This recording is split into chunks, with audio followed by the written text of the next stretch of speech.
bonjour à toi ce matin. Mercredi, le 20 mai 2020, il y a 40 ans.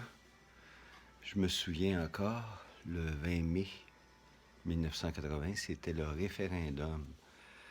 Je m'étais levé tôt, il faisait beau comme ça et j'étais allé travailler comme scrutateur.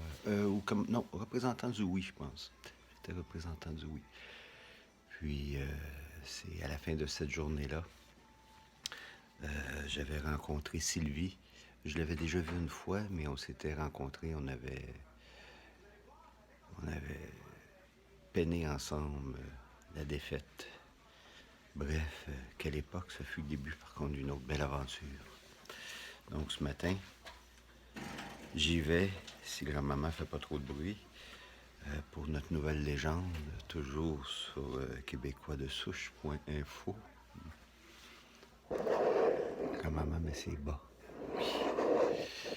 On s'en va prendre une marche. Fait que je te lis l'histoire en partant, la légende. Les arbres qui saignent d'Abitibi. Wow, les arbres qui saignent d'Abitibi. Oui, on y va.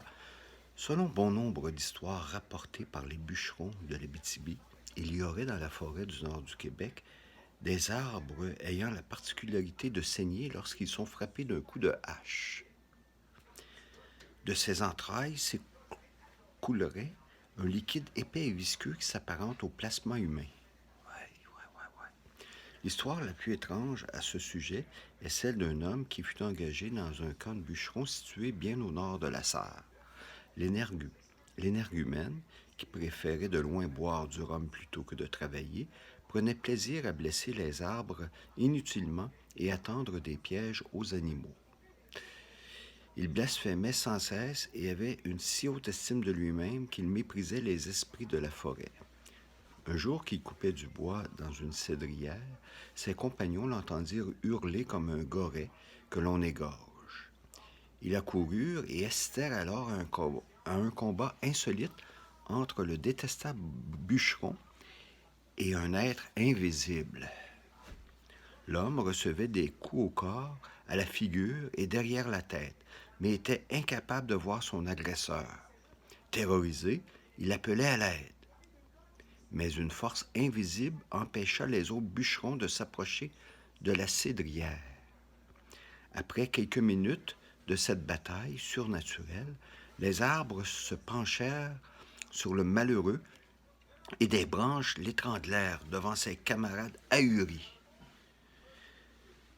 C'est alors que du sang se mit à couler sur le tronc de tous les arbres de la forêt, semant une grande panique parmi les témoins. Tels des lapins apeurés, tous déguerpirent, abandonnant le camp.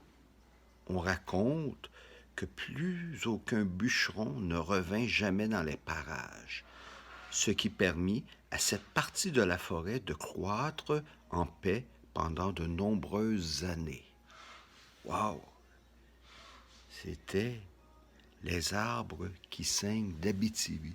J'espère que ça t'a plu et que tu seras de retour demain pour notre prochaine légende. Au revoir!